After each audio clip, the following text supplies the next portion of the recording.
Bacon. Yummy, yummy in my tummy.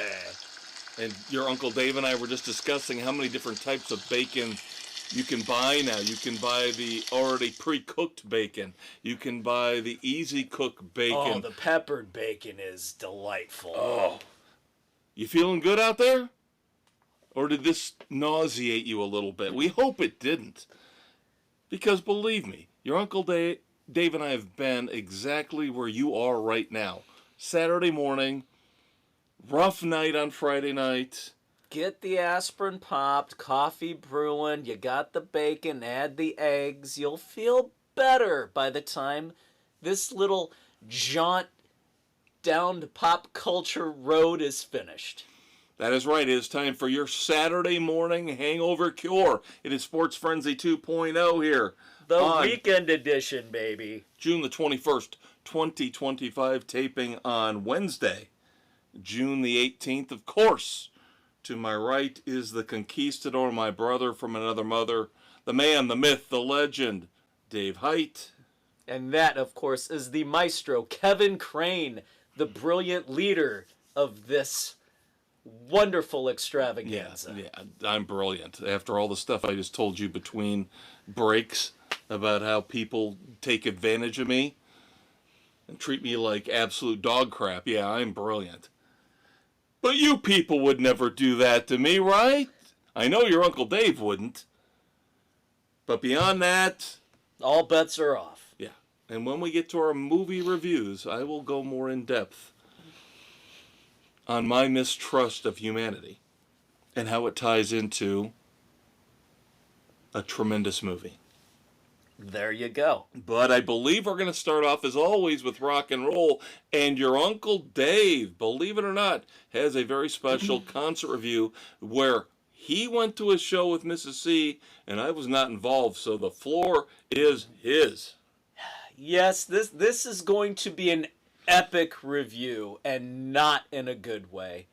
You were so right to pass on this one. I didn't pass. You guys had a couples night. Well, we did, but Molly Hatchet at the Blue Gate Theater in lovely Shipshewana, Indiana. Wow. Should have known this was not going to be a wonderful show. With the opening act, R.B. Stone, introduced saying just released his 26th album. Who is this guy? 26 albums, Jesus God. Yeah, well, don't get your hopes up.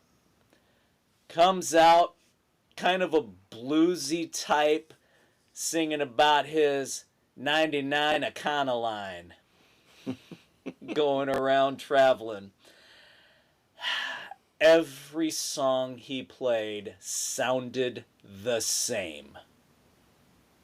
Did he have a backing band, or was it just him? No, it was just him, his electric guitars, and his harmonica. Oh, God, yeah. I can see it. Yeah, I can see it.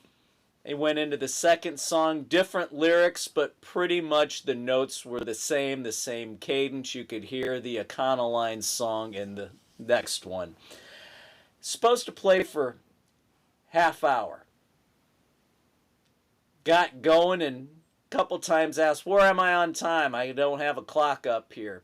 Wound up going 15 minutes over.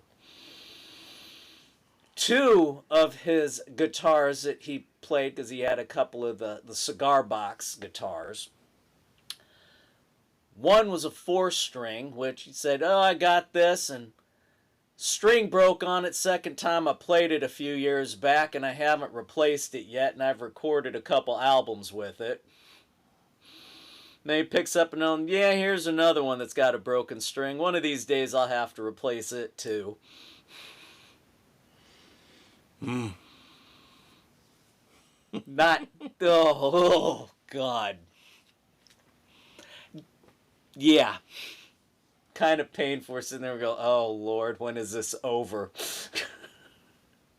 People were heckling him a little bit. Really? Yep. Flashbacks of Jamie Johnson? Oh, God, that was slightly better. Only slightly. Jamie Johnson was? Yeah. because at least you could tell he had all the guitar strings to pick from. And a backing band. And a backing band. So he got heckled? A little bit, because he said something and somebody gave him crap. But then said, all right, 20 minutes to Molly Hatchet will be out in about 25 minutes. And then they're like, nope, we're going to actually start at the bottom of the hour. So at 8:30, and the guy ended at 8:15, and they had Molly Hatchet come on at 8:30, tighten it up, keep it going. Not bad. Not bad. Until the first song was played, and it was cranked. It was one of the loudest shows that I've been to, and not in a good way. Distorted. Slightly distorted, and then their 26-year-old lead singer, Parker Lee, starts in, and the poor kid can't carry a tune. Off key, just not good. And everybody else in the band is in their 70s, late 60s, early to mid 70s. And he's running around the stage, bouncing around, acting more like the front man for a heavy metal band, which he would have been more inclined to if he took some singing lessons.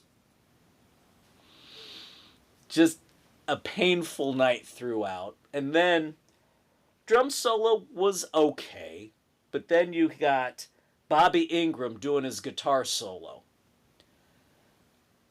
All done using a slide. It was painful. It was the worst guitar solo I've ever heard. Yeah, I could see that. Yeah, you go too far with the slide guitar. It's redundant. It gets boring. Yeah, there was no change. It was just... Yeah, exactly.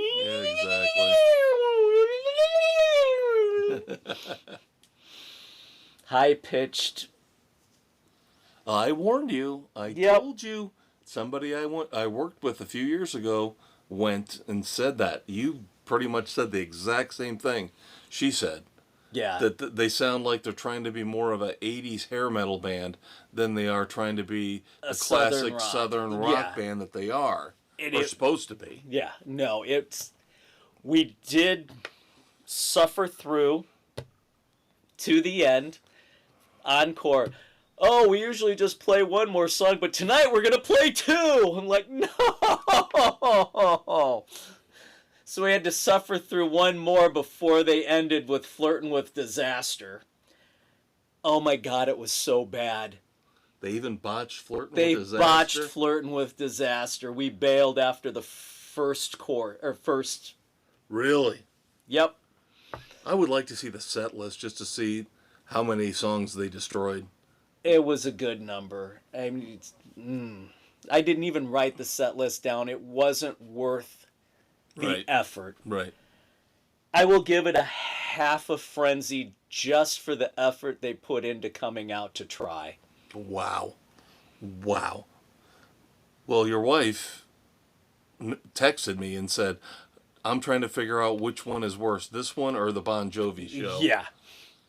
Pretty much. Which, of course, your Uncle Dave always references anytime he yells, "Tell John I want my money back." Anytime I hear Bon Jovi on the radio, it's, "I want my money, John." Oh, he just performed, by the way, his first full live show since 2022. Oh, since Indy? Yeah. No, well, that tour. Indy wasn't the final show. Should have been. But alas. I'm sorry. Now, if I had not heard what I'd heard before. It's a solid venue. If I had not heard what I'd heard from the other person, and you guys had told me we're going to see Molly Hatchet, I would have been jealous as hell. Because I love Molly Hatchet. Yeah, there's nothing to be jealous of. But yeah, both lead singers are gone. The classic lead singers. Yeah. So, I'm sorry. I am sorry. Dinner was good. But other than that, just no. Stay away. Again, we're going to see a handful of other classic bands from the 80s, so Hopefully they won't be as they're bad. better. Yeah. Yeah. But yeah, that was just painful beyond painful. Yeah, we got about 4 weeks to go before we finally start getting into it with Quiet Riot and Aldo Nova. That'll be fun. That's going to be an interesting. I have faith in Aldo Nova. Let's put it that way. Yeah. That's who I'm going to see. Quiet Riot without Kevin DuBrow, I don't know. I don't know if that could end up going okay or be it a could complete... be the Molly Hatchet Yes. hatchet job. Yeah. Yeah. All I want is to hear Slick Black Cadillac. Well, when we saw Warren a few years back, even though no Janie Lane, They were good. they were still solid. Yeah. Because the rest of the band was still intact. Yes. So we'll see. We shall see. A little bit of a different situation with Quiet Riot, though. I think there's only one original member left. Yeah. Rudy Sarzo, I think, on bass. Yeah. He's the last. Yeah. And that leads us into our album review of the week. The Cold Stares, of course, Dave turned me on to this band a few years ago. Last year they put out an album called The Southern. Pretty solid effort. Yep. And so they had some leftover songs, I guess. And so we got The Southern Part 2. Yeah, as you're listening to this right now, only available for streaming and on digital. Next month, I believe towards the end of July, you can buy vinyl and CD versions. Yeah. Very happy with this one, I will say. One misstep. One misstep. I think this is better than the first one. Yes, I agree completely. So much better than the first one. If it wasn't for one song that I did not like on this, this would have been easily competing for best album of the year. And it still might. Would that possibly be Hurting Side of Love? Yes. That's the I one cannot faux pas. stand those songs. The slow blues, Oh My Heart Is Broken. Trying to be a bluesy ballad that doesn't quite get pulled And they're off. not the first ones, and they won't be the last to get sucked into that trap. And the solo is pretty good. But I just found the song compared to everything else, because the other 10 songs are great. They're fantastic. All great. We finally have an album where the last 3 songs are super frickin' solid, including my favorite track on the album. Ooh, this I want to hear. Because I will still say, my favorite songs are Little More Rope. Yep, starting it off. There's something about the negativity of the song that appeals to me. I know. With just a little more rope, I could almost hang myself. One of the greatest lines. Just sums up my life. Yeah. Sums up my life. So how can I not love it? And then Evil Eye. Evil Eye was really good. Why is it when a pretty girl walks by, you always want to give me that evil eye? And then the second one, Automobile, it had that ZZ Top Nationwide vibe. Yes. Absolutely, that had ZZ Top vibes all over it. I could hear the... And they don't make any bones about the fact that they are picking the bones of classic rock clean. Right. If track 7, Can't Call That Love, sounds to me like it has echoes of Led Zeppelin. Yeah. And When the Levee Breaks, that riff. Yep. And a little bit of Kenny Wayne Shepherd in there as well. And then, of course, what was it? Little More Rope almost directly quotes Zeppelin. Yes. Nobody's Fault But Mine. So good. And then I thought Last Time You Let Me Down had a little bit of a Stevie Ray Vaughan feel to it. Yeah. I love that song. That feel. Love that was song. Very good. But no, my favorite on here was Changed Her Mind Again. Third best. I had it as the third best. Very close. Yep. So, love that song. That was awesome. Again, kids, if it wasn't for track 4, Hurt Inside of Love, this would have been a 4. Near flawless album. Near flawless album. Even Mighty High at the end. That was the heavy load. I'm carrying heavy load. I'm just like, yeah, man. Bring it on home. Sing it, baby. A great closing tune. The Neighborhood is I didn't know what to make of it because The first thing that popped into my head was the TV show, The Neighborhood. But meanwhile, they're singing about people getting gunned down in the streets. I know. And I'm thinking of Cedric the Entertainer. What? Yeah, you couldn't quite go there. It kind of was like a cross between Open Letter to a Landlord and Shit Town. Yeah, that's a good analysis. Yeah. The guitar was just a little bit, it wasn't dark enough for me to, it's what made the song interesting, is that it's not light, but at the same time, it's not like Open Letter to a Landlord. You know that's a serious song. Right. About oppression and poverty. Yeah. So it was kind of really straddling the line. I'm not saying it's in a good way. But yeah, I loved this album. I really did. And this will definitely... It's in the running. ...be in the heavy rotation on the Maestro's playlist. But I just... That one... It's like dating a girl who has got the rockin' 10 body and she's got a zit right on the top of her nose. And that's what Hurt Inside of Love is. It's that a zit right in the middle. And it just... I will give the Southern Part 2 a strong 3 frenzies. And if it wasn't for Hurt Inside of Love, it would be borderline 3.5, 4. Yeah, I'm going with a weak 3.5. And I can see that. I can. I'm being a little harsh on it. And maybe also because, it is a little repetitive in terms of... Here and they're there. just rock and blues. It's all they're doing. But there's nothing wrong with that. No, and they differentiate enough. Yeah. And again, unlike R.B. Stone in concert, where everything sounded the damn same. Yeah, and again, this is better than the first. Yes. Easily, to me. So, no, that's what I had there. Better than Part 1. Yeah. Yeah, so definitely check out the Southern Part 2 by one of those smaller bands that Dave and I always follow. In this case, the Cold Stares. So let's move on to... let's do news first. Let's do some news before we move on to TV and streaming. Got a lot of interesting stuff. And I love to do this because not only does it keep you guys informed out there in podcast land, but some of this stuff I surprise your Uncle Dave with, and I get his honest, blunt reaction. So let's see what happens here. Let's start how many veins can you get to pop in my head tonight? I'm going to take it easy on you for a while, and then we'll bring the big guns later.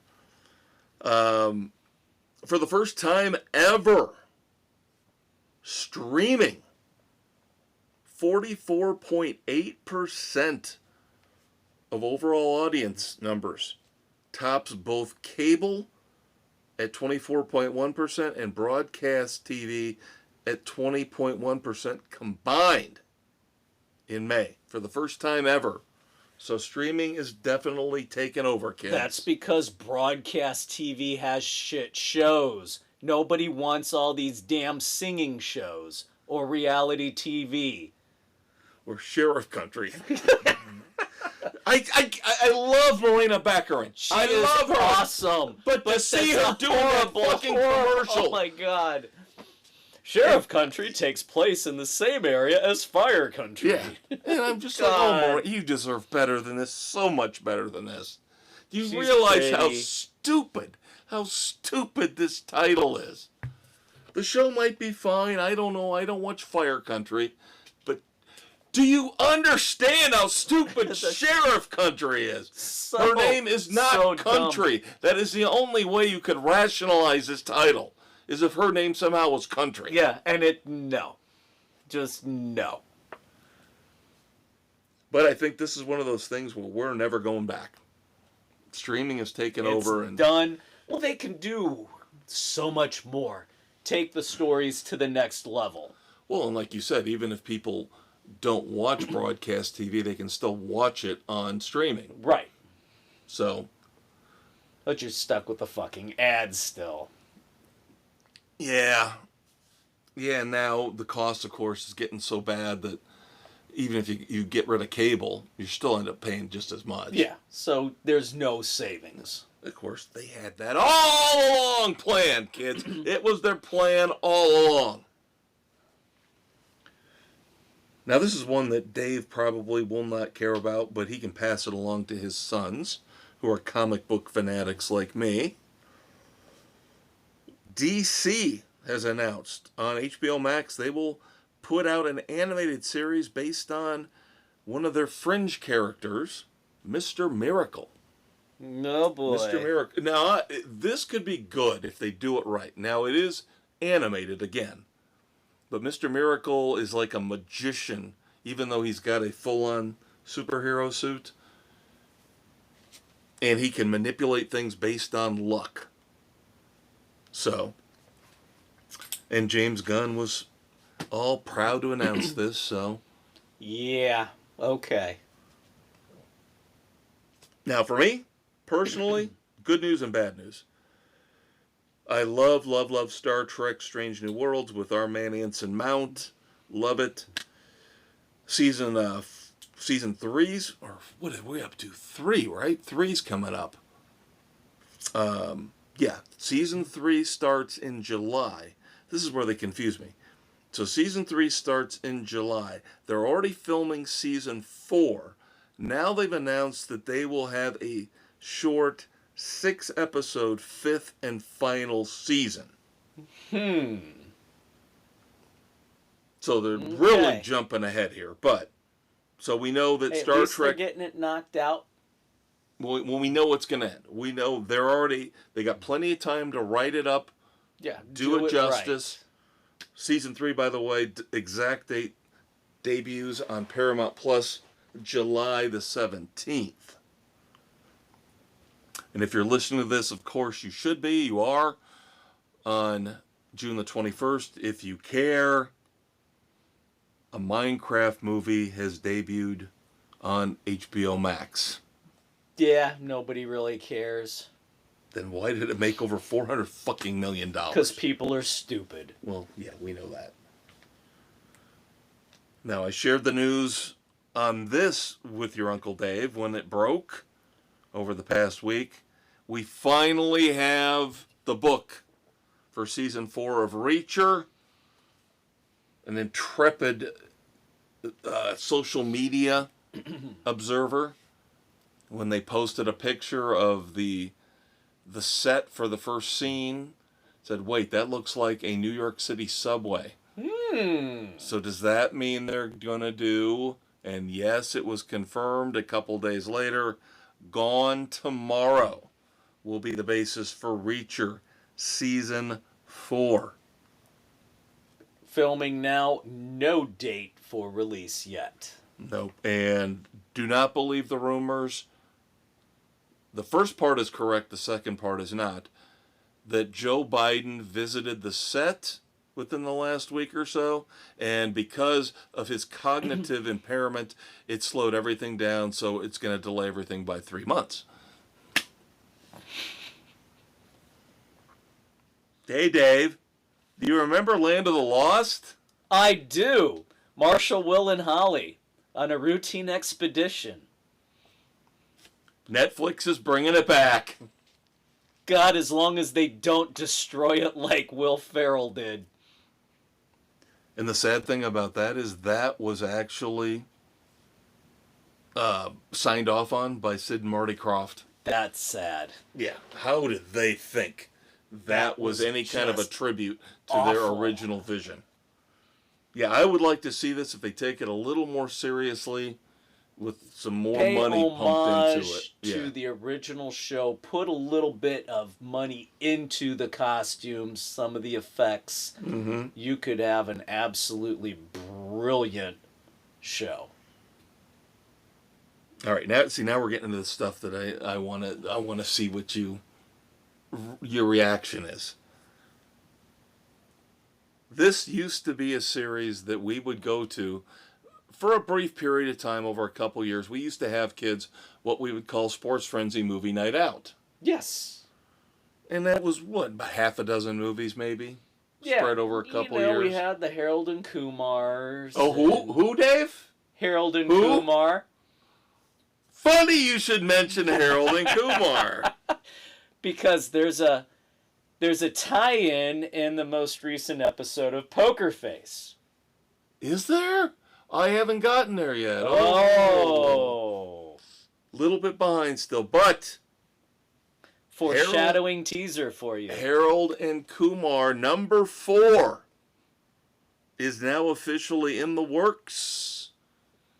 And Misters Cho and Penn are both tentatively slated to return. Beautiful. Now are we going to get Neil Patrick Harris? I Harris? was going to say we just need Neil Patrick Harris.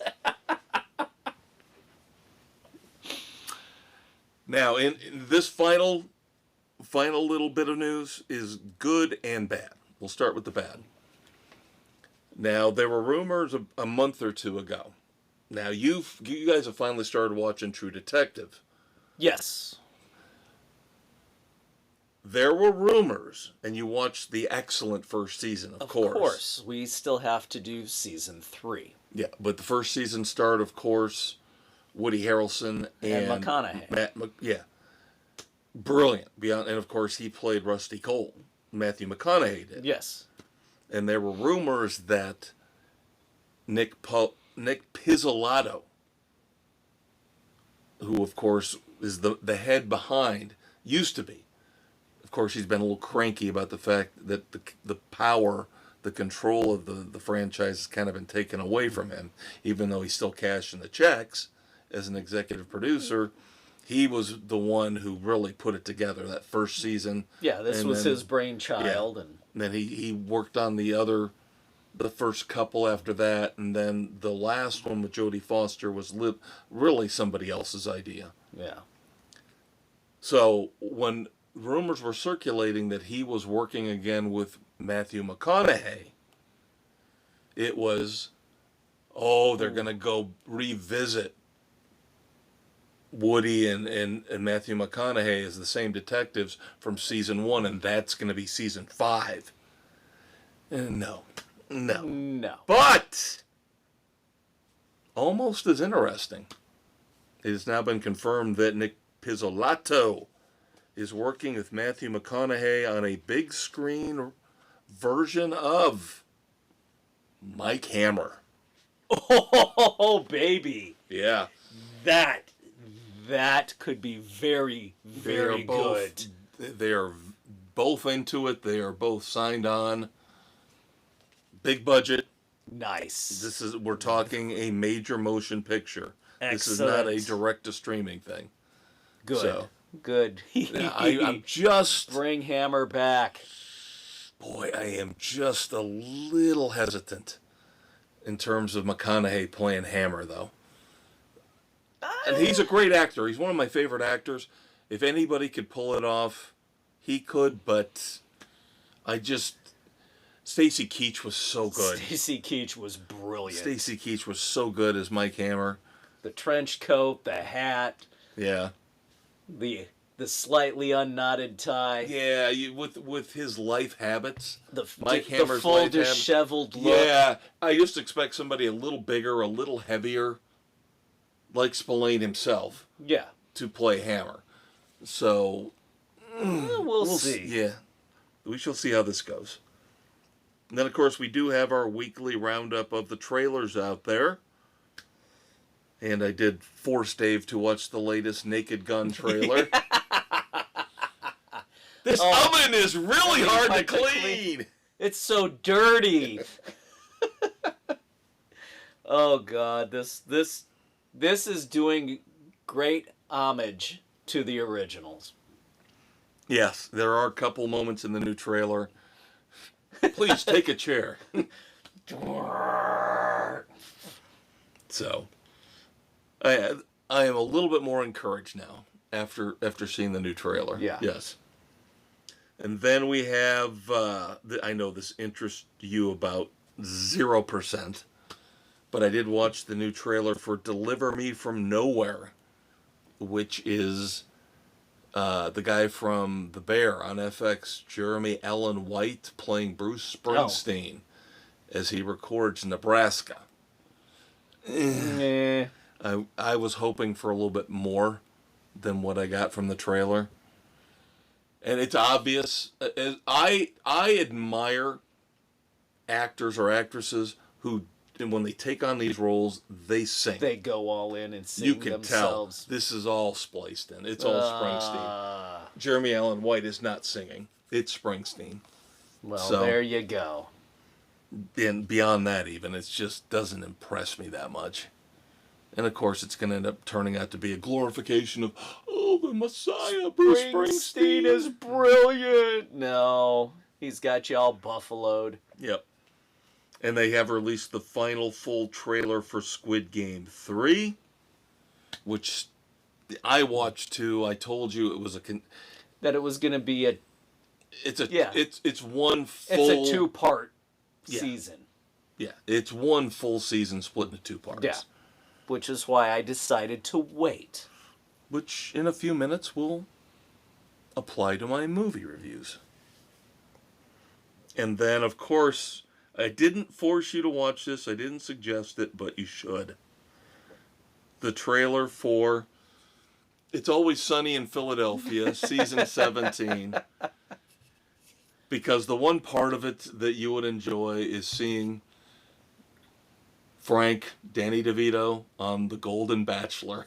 Oh, God. Oh, God. And the things he says. Oh, Lord. Let's just say that he curses a lot. Does he reference Jersey Mike's? No, but he references the Huck to a girl, but because of copyright issues, he changes Huck to another word. Oh, my. It might begin with a C. It might begin with a C. So, Roico?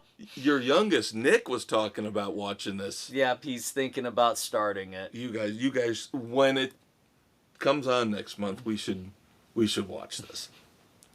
I know you and I agree that it's kind of hit and miss every other episode, but yeah. That's one I may have to watch. With Frank in The Golden Bachelor, that looks that's like that could be one of the greatest. TV. That could be one of the greatest episodes of all time. Over under. What are the odds that he mentions Jersey Mike's?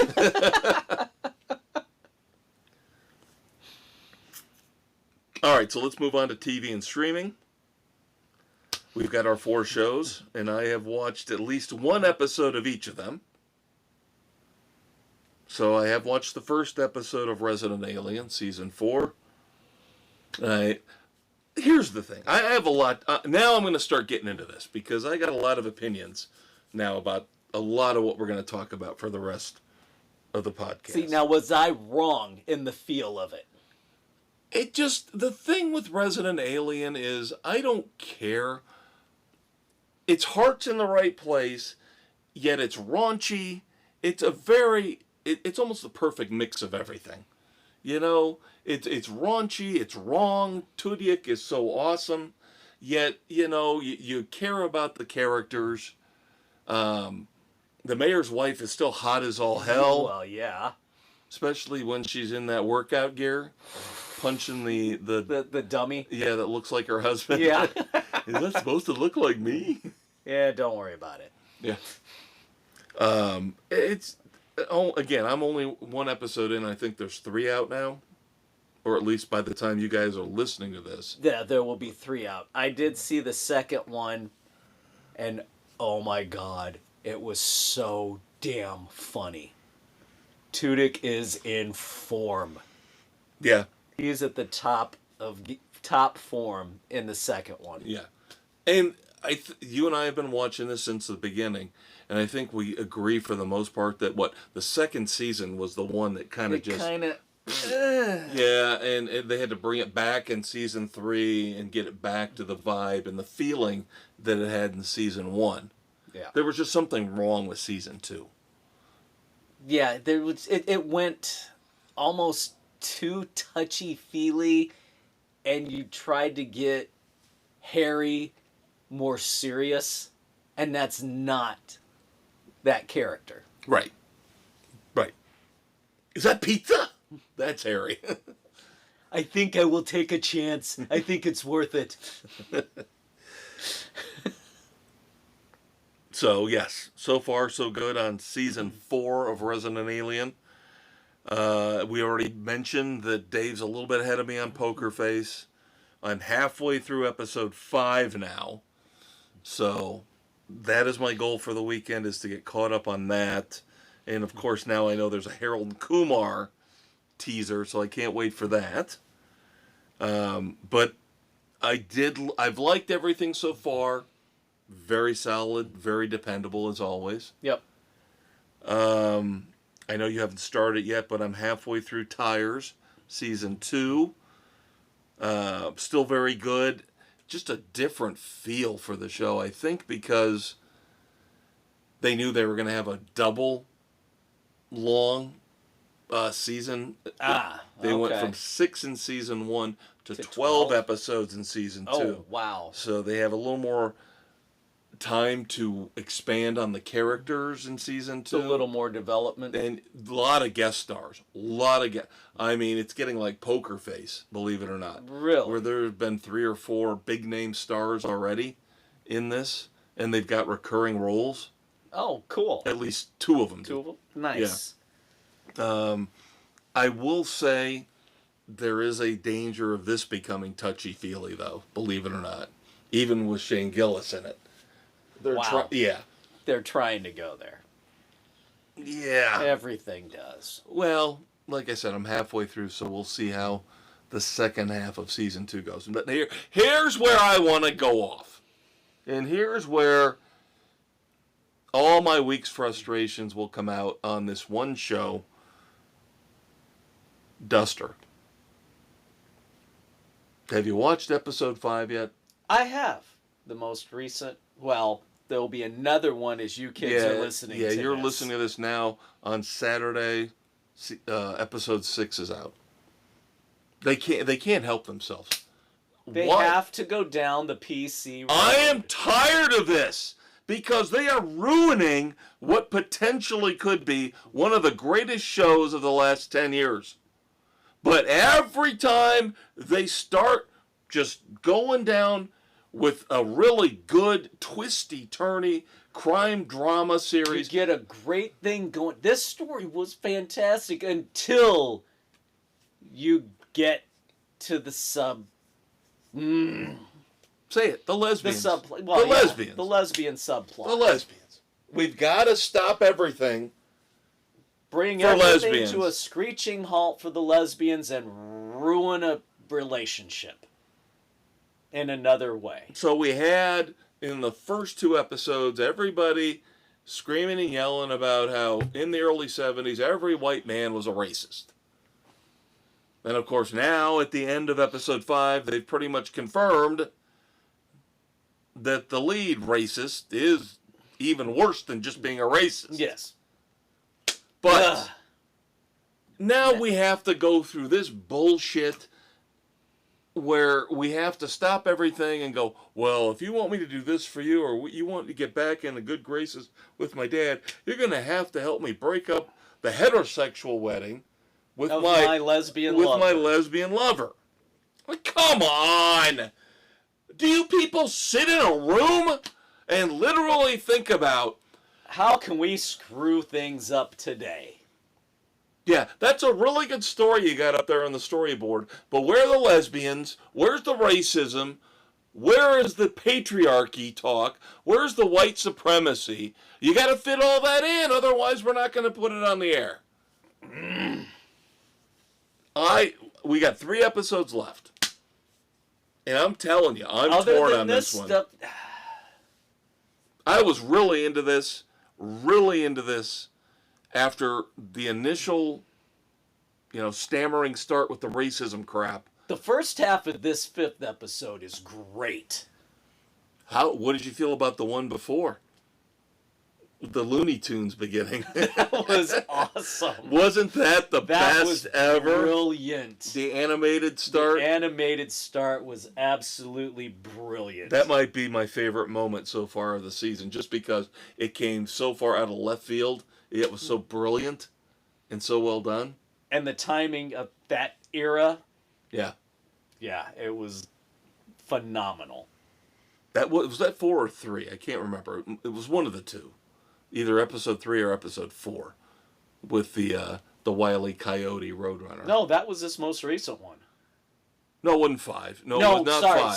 sorry. No, It wasn't 5. I watched 4 and 5 together. So it's probably 4. So it was okay. 4. Okay. Yeah, sorry. That's what I get for watching back to back. They morphed into one. No, it's all good. 4 was the best episode yet. That was the Howard Hughes car. Yes. Yes. And how he has to barter for his life. Yeah. After getting in, yeah. And you got the two evil, they look like Mormons. The vacuum salesman. Yeah.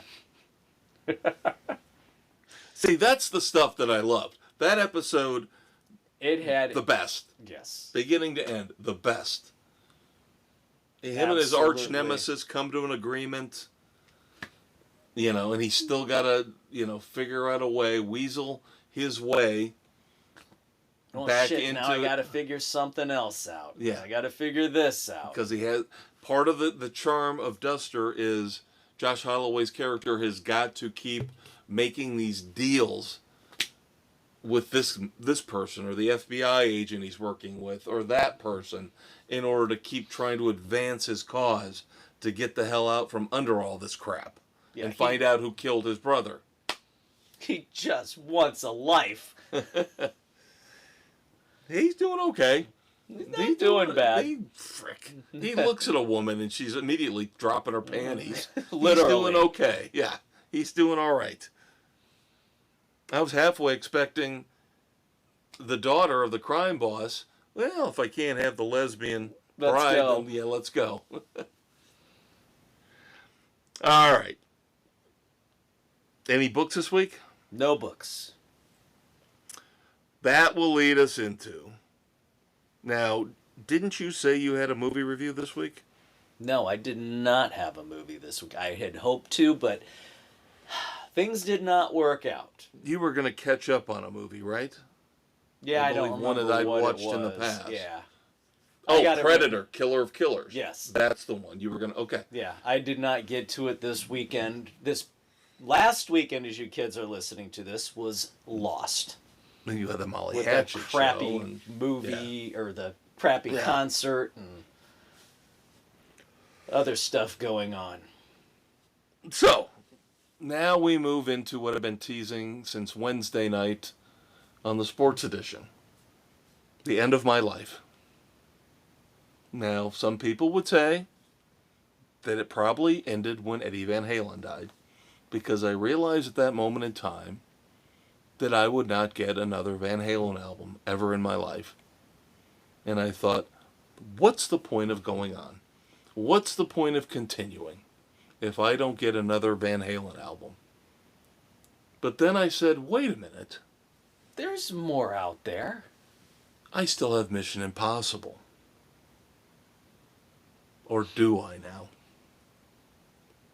So what I did over the weekend in preparation is I watched Mission Impossible Dead Reckoning again. Getting ready. And then today, just a few hours ago, as we record here on June the 18th, I was in the theater for 3+ hours watching Mission Impossible The Final Reckoning. And as we talked about, these two should be viewed together. They are basically one massive, huge, big fucking movie. And that's a lot of... that's about 5.5 hours, kids. It's about 5.5 hours, but they were meant to be watched together. So I'm very happy that my brain told me you better rewatch Dead Reckoning before Final Reckoning, because you do need to watch them pretty close to each other to remember what happened in the first one. Now, the brilliance... I will give you a brief review of Dead Reckoning. Obviously, it's been out for a couple years. Many people think it's one of the best, if not the best, in the series. Of course, 8 movies now, with the quote-unquote conclusion of Final Or is Reckoning. I like Dead Reckoning a lot, especially on the second. I have watched all of these movies, with the exception of the new one, multiple times. I am a fanatic. I love them all. I, for some reason, opposed to other people, love the first one the most. I love Brian De Palma's paranoid sense of direction that he did with it, and tying in the old TV Always show. looking over your shoulder. Yes, Ethan Hunt framed for killing his entire team right off the bat. So the first 3 movies are their own separate entities. And that what they were doing was establishing a pattern of, we're going to give you a high-profile director doing a standalone Mission Impossible story. So the first one was Brian De Palma. The second one was John Woo. The third one was J.J. Abrams. And then when they started in with the fourth one with Ghost Protocol, then things started to take on more of a linear storyline that was connected all the way through here to 8, Final Reckoning. So now, when I reviewed Dead Reckoning a few years ago, I'm sure I pointed this out. Even though I love the climactic action scene on the train, they cribbed that from The Lost World. That was Michael Crichton's idea that he put together in The Lost World, Jurassic Park, where you've got in that case, it was the trailers. Yeah, the trailers hanging and... Yeah. And basically this is what they did with a train, is that they're trying to stop the train from going across a blown out bridge, and of course the movie's been out for 2 years, so spoiler alert, it's your fault if you haven't watched it. So the cars keep tilting down, and they keep trying to run from car to car to car to avoid falling to their deaths. Right. So instead of just a couple cars, trailer cars like in Jurassic Park, The Lost World, this is just car after car after car, and all the stuff that's cascading down, trying to knock them. And it's very awesome. They do an amazing job with it. Bringing in Haley Atwell, of course. How could I complain? She's so good to look at. Oh my God. Of course, Peggy Carter from the Marvel Cinematic Universe. She was brought in as the greatest pickpocket in the world, and that comes into play in the Final Reckoning. What doesn't come into play in the Final Reckoning? Absolutely fucking nothing. This is everything in the kitchen sink. They emptied the cabinet on us. Global annihilation. I mean, deep dives into the Arctic, Pacific Ocean, submarines, aircraft carriers, biplanes. I mean, it's got everything in it. And the cool part about it for me, they have 2 major plot twists that tie in to Mission Impossible 1 and Mission Impossible 3 that nobody saw coming. Wow. So what they have done is they've taken the entire universe. 2 is the only one where I still don't think there's any kind of a link. But they have now linked the first one and the third one into this storyline. Alrighty. So the second one is, with the John Woo one, is the only one where I can't find a direct link to anything from the rest of the movies. But now, and the one from the first one, holy shit. And that actually ties back into the TV show. Oh, damn. But yeah, the link to the third one is really fascinating. Really fascinating. The first one is shock value. The third one actually is a plot point that makes sense. I love these movies. What can I say? And the eighth one did not disappoint me at all. I did not look at my watch once, Nice. and it's almost 2 hours and 50 minutes long. Wow. Everybody is, and I give them credit for, they didn't have to cast everybody. It's not like let's get George Clooney and let's get S.A. Morales. What the hell else does S.A. Morales do? Not much anymore. But he is the villain in this. He is the and I give him credit. They said, this is going to be our villain.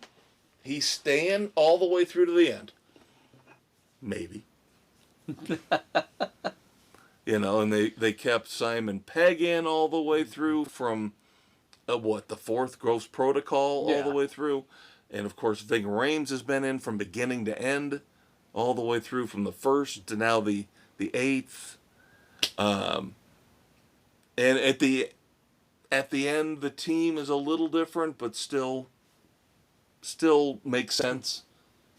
There you go. Nice. Yes, this is all about global end of the world shit, and of course, fitting for this day and age. Where every day we're that much closer. Yeah, and AI, and how AI can take over the world.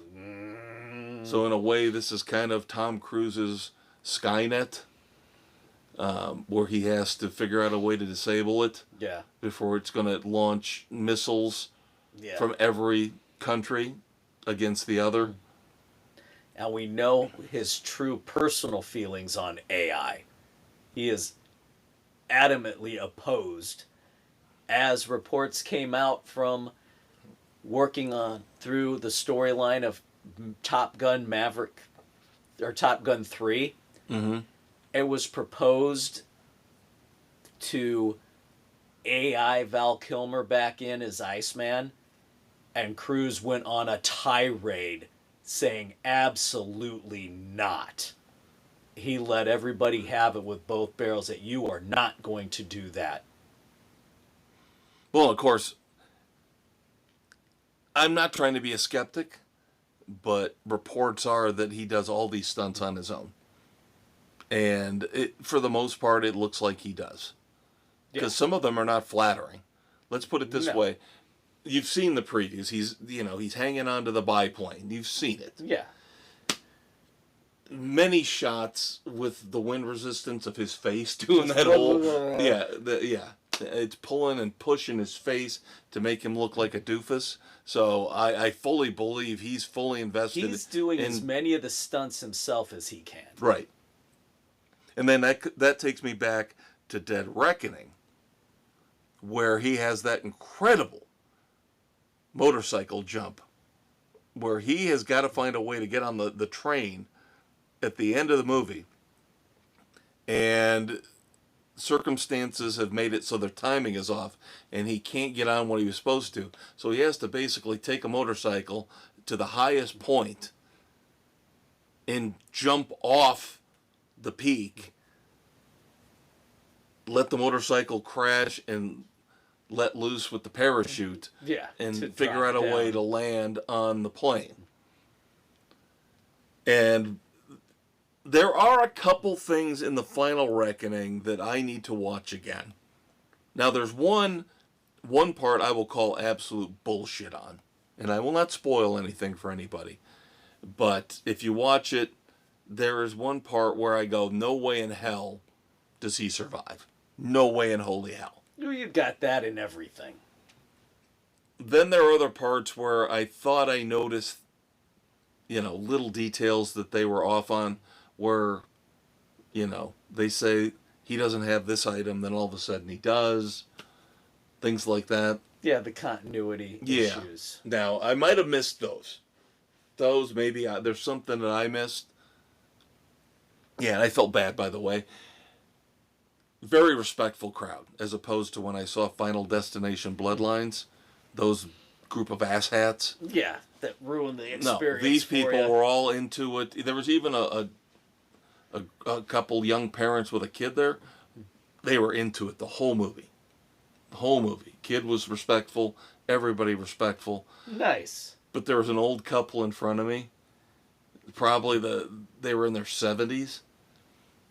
And I think the guy didn't realize this was 2 hours and 50 minutes. Because Was he sawing logs? halfway through, he got up to go to the bathroom. And I'm like, okay, I get it. Because I did everything I could to drain my bladder beforehand, so I made it through. But this poor guy, he did what we always talk about at concerts. He broke the seal. So he went 3 more times. Oh, no. 3 more times. Because he's right in front of me, and I'm counting. I'm like, here he goes again. Here, he went 4 times in the second half of the movie, and I felt so bad for him. Oof. But it was awesome. It was awesome. And I'll admit, I got a little misty-eyed at the end thinking, this is it. It's done. It's over. Even though I'm not sure it is. Never say never. So now I have no Van Halen. Now I have no Mission Impossible. So my life is over. I'm done. I'm out, Jerry. I'm out of the contest. All right, Doom and Gloom boy. Dead Reckoning, as I watched it again, still gets 3.5 frenzies, and the Final Reckoning gets the same. 3.5 frenzies. I know it won't matter to your Uncle Dave. He will not listen to me on this. I've seen the first 3. What? You didn't tell me you watched the first 3? I have. You told me you hadn't watched any of them. No, I said I've watched the first 3. You need to watch all of them. So You need to. I have to restart because it's been so long. Yeah, now, like I said, there's something. Although the third one is the one you'd have to rewatch. I think you could get by without rewatching the first. Yeah, And but that- you know me. I'm more of the completist type. I'm just saying the connection between the Final Reckoning and the first is obvious, in a way, for fans like us. The third is more of a distinctive plot point. You would have to rewatch it, and then you would understand where they tie it back in. Comes back. All right. Honestly, if I had to rank them, and it's probably best that they left the second one's my least favorite. I love John Woo. I've got a Hard Target poster right over my shoulder, but he didn't fit the whole Mission Impossible vibe. Now, when J.J. Abrams took over in the third one, even though that wasn't the strongest story, that's where they started to build the story. They had his wife introduced, Michelle Monaghan. That's where Philip Seymour Hoffman played arguably the greatest. He was like a Bond villain in 3. Remember that? Yes. Yeah, you really despised his character. Yeah. He was a scumbag. Yeah.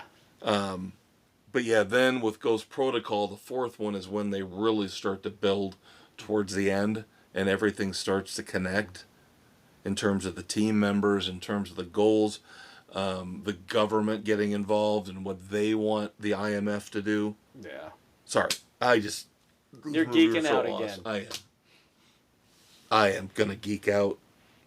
You know, first day I will buy this movie and watch it again. Yep, I was going to say you're going to get it, and then you're going to watch the entire run straight through.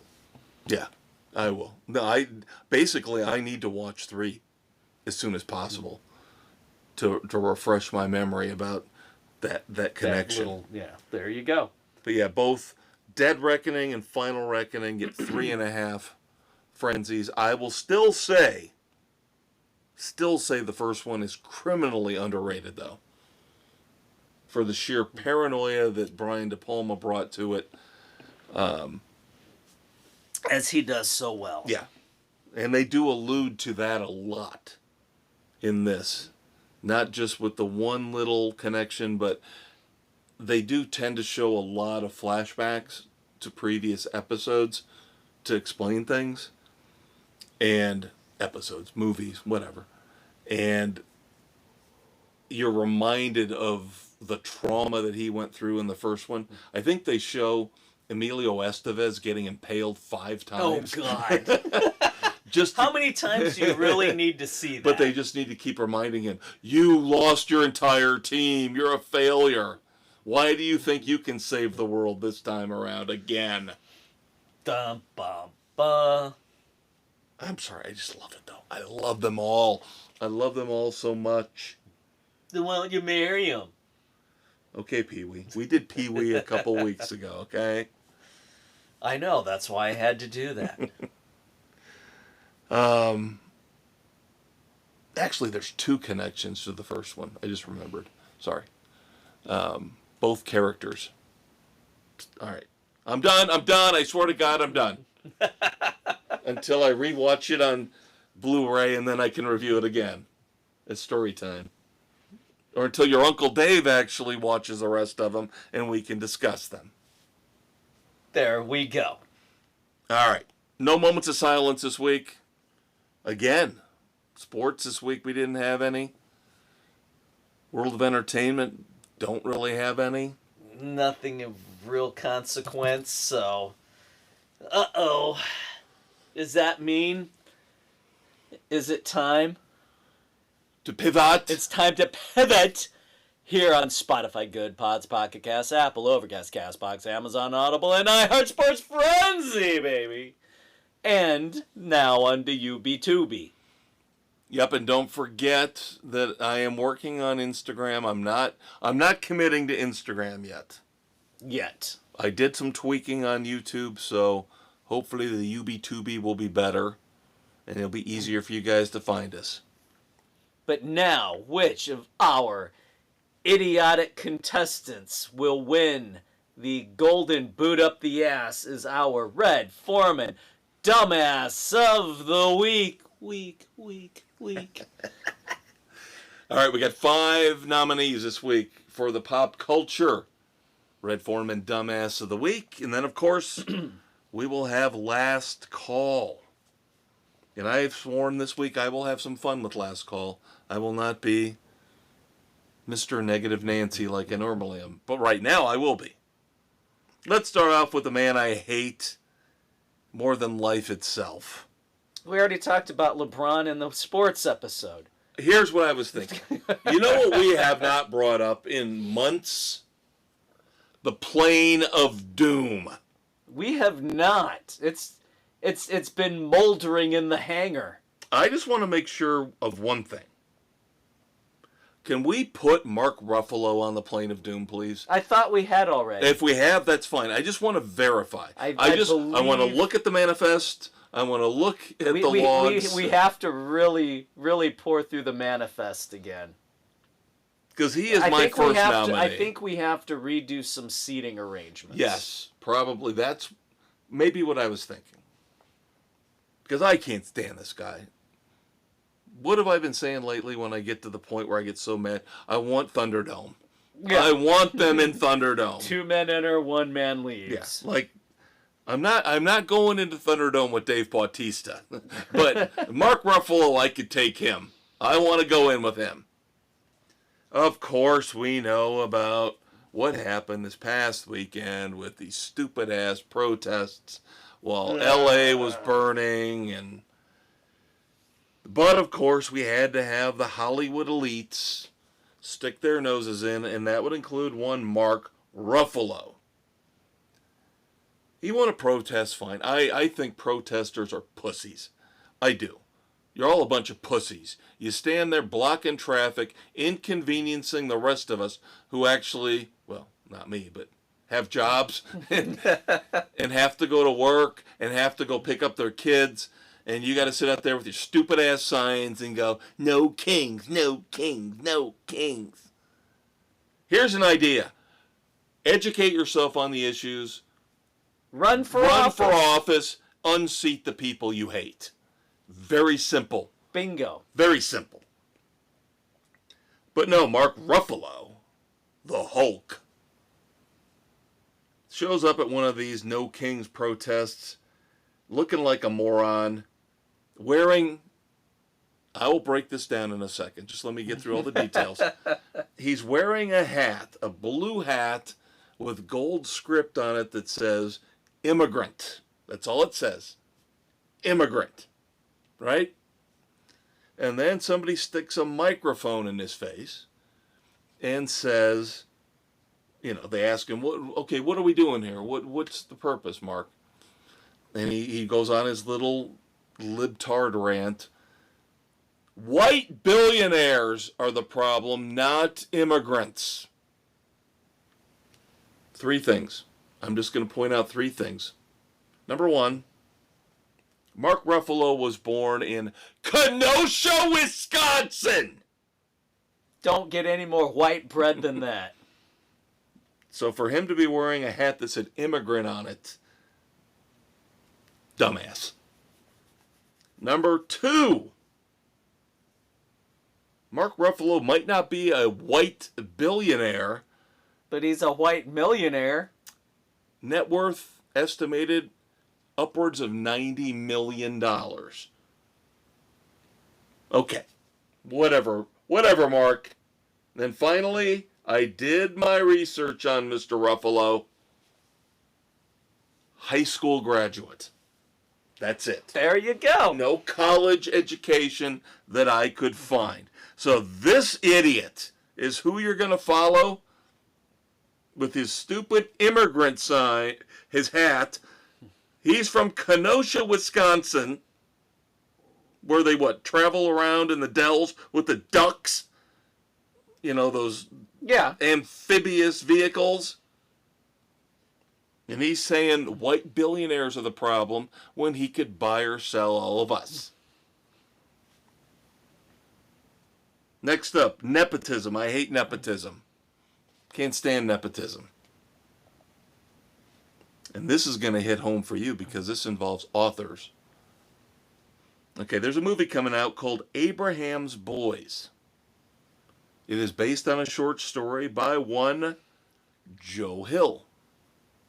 Yep, Stephen King's project. Oh, there you go with the spoiler, Dave. Thanks a lot. Like anybody doesn't know. No, that's fine.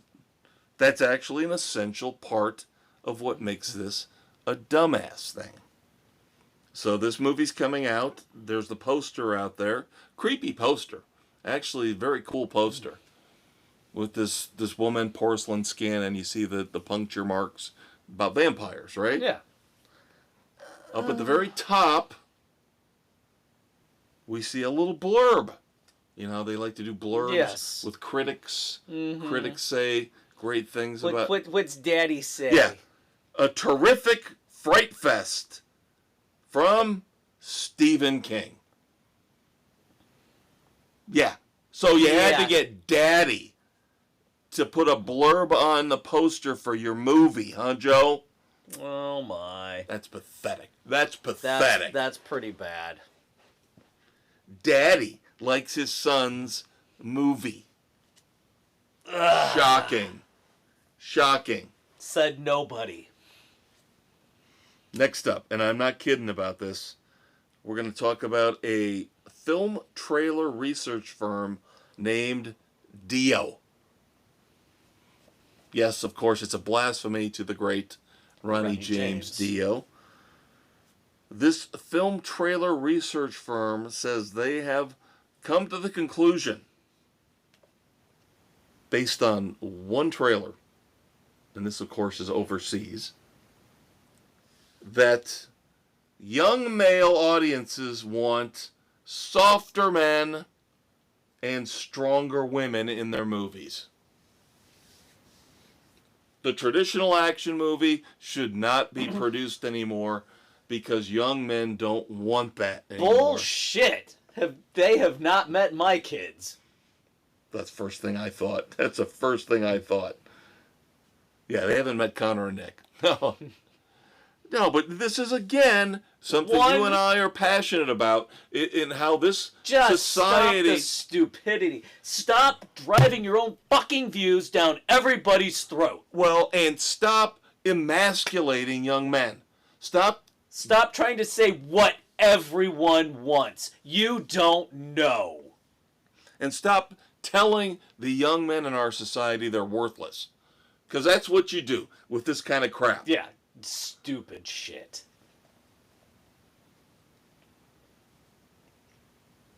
I love stupid names, Dave.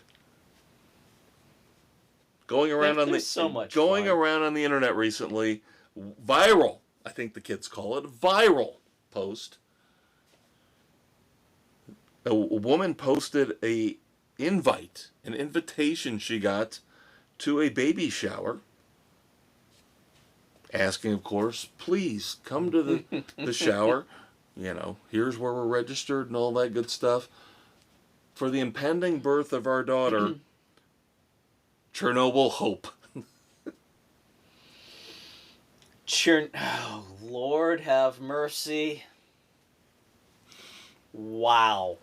So if I go, can I ask for a Chernobyl? I would take a Geiger counter. What are you doing? Some of the responses to this, believe it or not. Oh, that's a beautiful name. No, there were people saying, I know somebody who's already named Chernobyl. Oh, come on. Yeah, they just shorten it and go by Che. Yeah. Yep. So this isn't the first Are they big idiot. fans of the Chernobyl Diaries? I mean, come on. This is not the first person who's decided to go with this name. But this is the my most God. public that we have seen so far. This is so bad. I'm trying to think of a worse name outside of profanity. What could be a worse name than Chernobyl? Chlamydia? That's pretty close. Yeah. Well, but yeah, you could go with gonorrhea, syphilis. Those are easy. That's easy. This is a project for everybody out there. Send us a comment. The worst possible baby name. Wuhan? COVID. No, but just call me Coco. Yeah, you have to send us the name, and then once the child grows up, what they would change it to.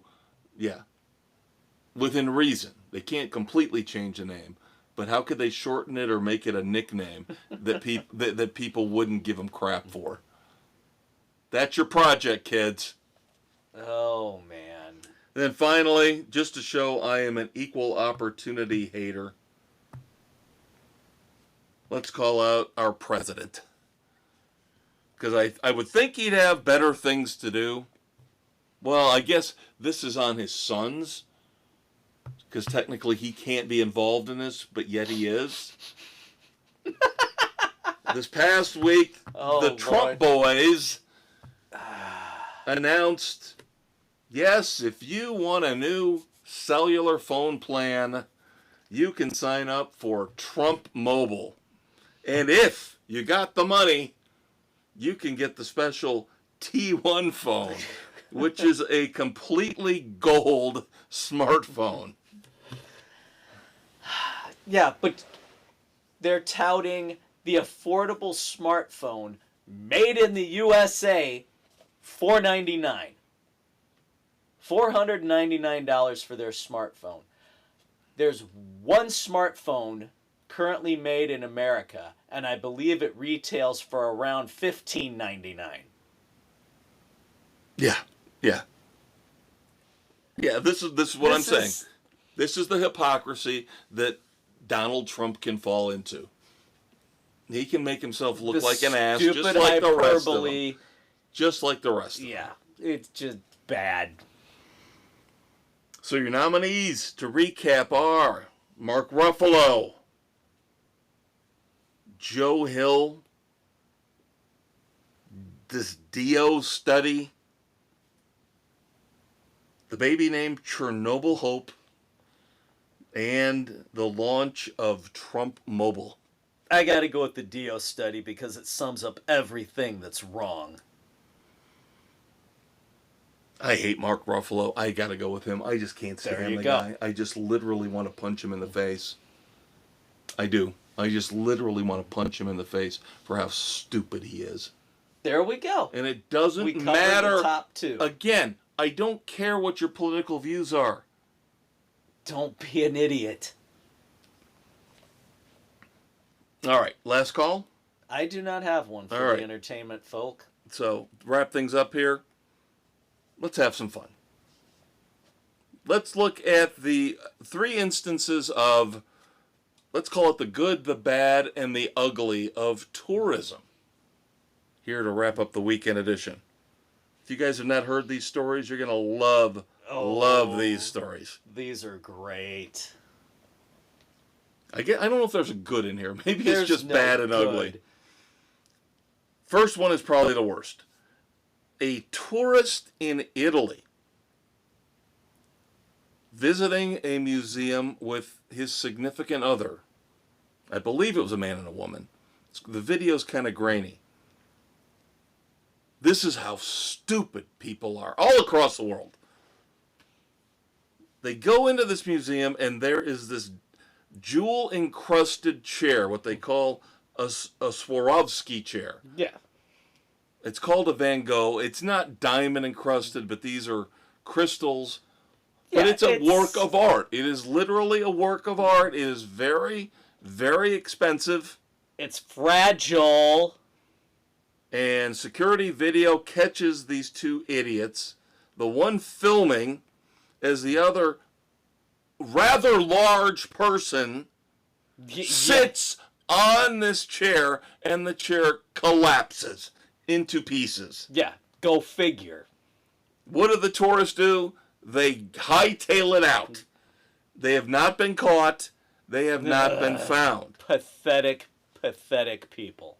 Luckily, restoration experts were able to restore the chair back to its original state. I mean, but how stupid. This reminds me, have you seen asshole-ish. The commercial? This is some asshole wanting to be the next influencer or to get 1 million views. Do you know how much I hate that word influencer? Do you know how much I hate that word? I'm an influencer. With the heat of 1,000 suns? If anybody were to walk up to me, casual conversation at a party or a bar, said, I'm an influencer, yep, I'm out. I'm out, Jerry. I'm out of the contest. No way. They're getting smacked? Yeah, but it's unbelievable. It makes me think of the commercial that I think debuted Super Bowl weekend. Remember Hemsworth and Pratt when they ate the banana? Yes. And what was it? Jenner came in and said, I'm calling my lawyer? Yes. Yeah. That's Here's an idea. Exactly. Don't touch artwork, even if it's stupid as hell. Don't Leave touch it alone. Have some respect for things, people. Now, this might go too far the other way. Because we all, in terms of economy, rely on tourism. Tourism brings in a lot of money. Yes, it does. If you kids aren't aware, tourism dollars, not just the money they spend, but the hotel taxes are increased for tourists across the globe. So we need tourism. So I think some of these residents of Spain might be going too far. But there are a couple... Spain and France. There are a couple areas in Spain, I know Mallorca is one of them, where the residents have taken to walking the streets with basically super soakers and spraying the tourists in a subtle attempt, you call it subtle, to get them to leave. To make them to leave. So, this is, again, where I can't figure out the thinking in the world. We have to welcome everybody in the world here in America. Illegal, legal, doesn't matter. And we're not allowed to say one damn thing about it. But meanwhile, other countries can spray tourists with super soakers. Or just close museums down because they don't want to deal with the masses. That would be number 3, Dave. The Louvre. The Louvre, where, of course, the Mona Lisa resides, the most famous painting in the world, had to close down recently due to a strike because of over-tourism. Yep. Too many tourists coming in, not enough staff to deal with it. So now they, of course, are talking about building a new wing. And another entrance. Great, that's all well and good, but are you gonna staff it? So what are these 3 incidents, these 3 topics of discussion tell us about tourists. I think we have to tread very carefully because, again, tourists bring in money that will keep an economy running and running well. But then their bad behavior of some ruin it for the many. So here's an idea, kids.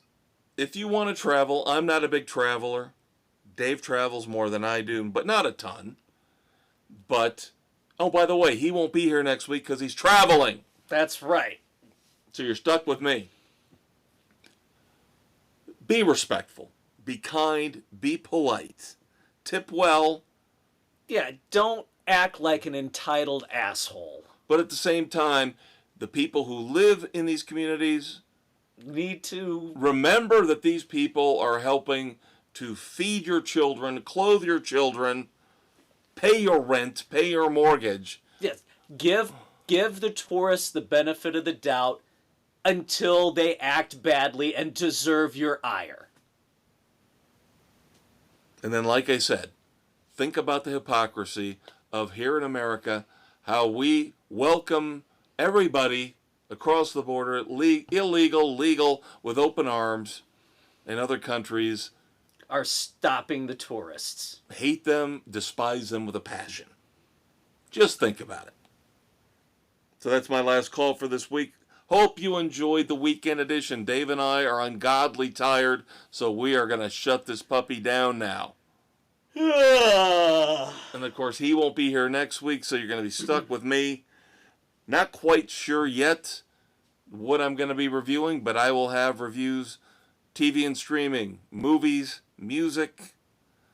All will be good. Yeah, now I don't know what to do for music, though. I was going to do a cassette classic because it's my turn. But if I do a cassette classic, I don't want to give up the right to do my cassette classic with you. So I should get to do two. No, because you cannot deny me being able to do one. See, that's what I'm... You were such a little bitch sometimes, Dave. So now, all right, I'll have to figure... You know what I'll probably do? I'll torture myself. And I'll listen to the new Doobie Brothers, even though I know it's going to suck balls. Just to give you a week off. I will listen to the worst possible album out there. Damn it, I forgot to... I had what my next one was going to be. It's my turn next! I was thinking the other day, and I forgot to write the damn thing down. Now well, you have time. I already had mine written down, and I thought we were going to do it next week until I forgot it was your travel extravaganza week for your anniversary, the celebration of love. Yes, I'm bitter about life. So now I get to subject myself to the fucking Doobie Brothers instead of listening to the goddamn album I want to listen to. Maybe I'm going to review the new Hive song by myself. Well, maybe you can do that. What about that? I will give you that. Oh, thank you so much. You're welcome. And none of the shows are going to wrap up. Maybe I'll finish Tires Off and review that by myself. Well, since you don't care about that. That's fine. And the other shows aren't wrapping up yet, so... Well, see what he does to me? Even my best friend I can't get along with. I told him earlier today. Wow, you are everybody just a bitter me. Man. Everybody hates me. Okay. Remember that show, Everybody Hates Chris? Everybody hates Chris. Everybody hates Kev. That's my life. That is my life. And that's your attitude. I can walk. That's what you bring upon yourself. I can walk down the street and I will make 5 enemies before I round the block. That's the kind of aura I give off. That's the kind of luck I have. You will be fine. Even though I'm a wonderful, gregarious, giving human being. Literally. I will walk around the block. 2 people will throw rocks and garbage at me. And the first kid I see will contract polio. That's the influence I have on society. So good thing your Uncle Dave's taking next week off. I'm the Maestro Kevin Crane. I'm the Conquistador Dave Height. Until you see the kids again in 2 weeks, or talk to them, because no, we're still not doing these stupid-ass video podcast crap. Say goodnight to the kids, Dave. Good night to the kids, Dave.